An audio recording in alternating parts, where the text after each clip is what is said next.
What's happening, y'all? It's that time of the year. Those estimates are rolling in. I was just looking at Gibson Lawn Service channel. He had me laughing a little bit, man. He's good channel, man, bro. He had me tripping. But I was watching his channel. He was talking about a lady that was calling about a landscape project, and after he told her he has a $60 consultation fee, she said she's got to make sure she call the another landscaper who's going to come out and do a free estimate. And she emphasized that. I thought it was funny.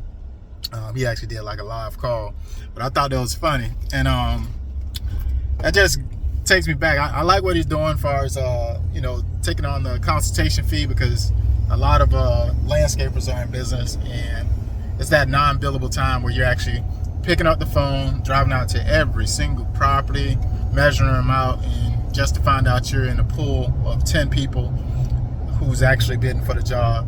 Sad part about that, y'all, is only one person can win that job. 5 people ain't gonna win it. And if they're just, shopping around, which is their right to do. Like, just like when you shop, you don't necessarily always look for certain products. You always don't look for the top tier price. Unfortunately, I feel like depending on the individual, service-based businesses fall in that realm of they don't look for high quality. Sometimes they're just looking for somebody to get it done at a price point. So when it's price driven, when people just want a price, you definitely got to have a screening process, especially if you got a lot of demand as far as people inquiring. So typically my process when people reach out, phone rings, boom, boom, boom. And if they're talking anything about, lawn maintenance or landscaping in general, I don't necessarily cut them short. I let them finish talking. And I say, yes, I appreciate the opportunity, but at this time, we actually don't do landscaping as far as, landscape projects. And I do refer them to, I got like 3 guys that are in different areas that specialize in, landscape projects. And I let them have them, because at the end of the day, I'm not going to go out there and waste my time. But in the same token, I have to stay focused on my task at hand. If I'm not offering all those other services, I have to be pretty stern about it and let them know off front. Not lead them on, not visit the property, just not to close on it. I mean, just not to, do the job, etc. But anywho, I send them over to my guy and let him have his way or whatever. But when it comes to like sod installation, because I do sod installation, I also do weed control fertilization. When it comes to sod installation, that is a process. I'm still getting inquiries, and it's almost just like a landscape inquiry to an extent. And when people reach out to me about it, I typically, I'm just gonna bust this turn right here. When people reach out to me about sod installation, first question I ask when they call me is, after they say, hey, I got some bare spots in my lawn, or I got my back lawn, pool just installed, or whatever their situation is. They tell me about the problem when it comes to their lawn. First, I listen. That's number one. Hear the problem so I can understand if I can help them or point them in the right direction. So when it's related to sod, I let them talk, and then after that, I say, okay, how did you hear about us? After they've cleared that up, right? The reason I'm asking this question is because for me, I know a lot of people search online, and more than likely, they probably found me on Google, and they probably seen all the reviews, and that's why they called. So when they make a decision to call and not just go down a list and call anybody, when they call me, I want to know that they saw an abundance amount of reviews, and it seems as if we're a reputable company, because to me that holds weight. Okay, so now you know who you're dealing with. You're not dealing with somebody who, fly-by-night type companies. You're dealing with somebody who delivers a quality product. I tell everybody this too, man. I'm a beast with this when I go to like my estimates or whatever. I tell people, I say, yeah, we're a value-based business. We're not a volume-based business. We're a value-based business. The quality of our workmanship mean the most, customer satisfaction. So we're not in a rush to get to the next property. We prioritize our clients that we're currently serving. So we don't take on an abundance amount of clients. That's how we have all the positive reviews you've seen.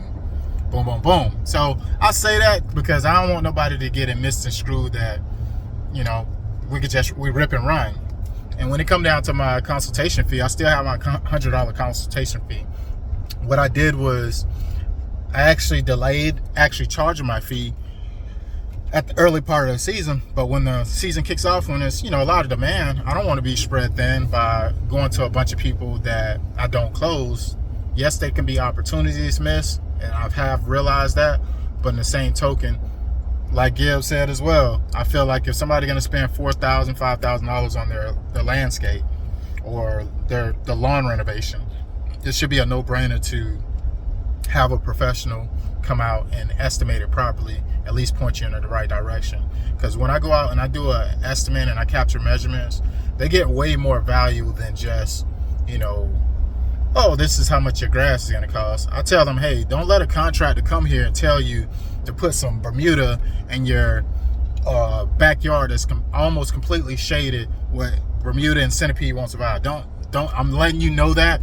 Rather you choose me or not, don't do that, because I've had horror stories, and I even share a story, and it's true story. I had a client that not my client, but a neighbor.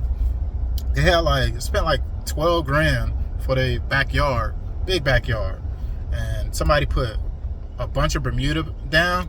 In this backyard, literally, it don't really see sunlight. It's literally so many trees around it that it just doesn't get enough sunlight. That Bermuda died out. It looked really amazing on the pictures that they showed, but within like a year time, the whole backyard was gone. Literally, it's dirt. So when I went and they showed me the backyard, and I was like, oh man, you don't have anything back here, and you say you put pallets back. I remember seeing the pallets on the road, but I didn't know how much time passed by, etc. But yeah, all of it disappeared. They showed me how it looked once it was done. It was like, yeah, the people who did it, they came back here with some weed whackers, and they just weed whacked the previous vegetation, basically the grass down, and then they threw the sod down. I'm like, dang, that's cold. And that right there, to me, is what put a bad taste in people's mouth to take a risk on selecting a company. Like, I get why people are particular, because if a contractor came back there and they used a weed whacker and just weed whacked the yard down, they didn't bring any compost, none of that, and they just laid it down, and they put the wrong type of turf down, like, that person wasted a lot of money on their yard to get that type of result. So I get it. I get why people are particular, but in the same token, it's got to be some respect out there as far as, you know, we're not a $1 million, $1 billion company just yet.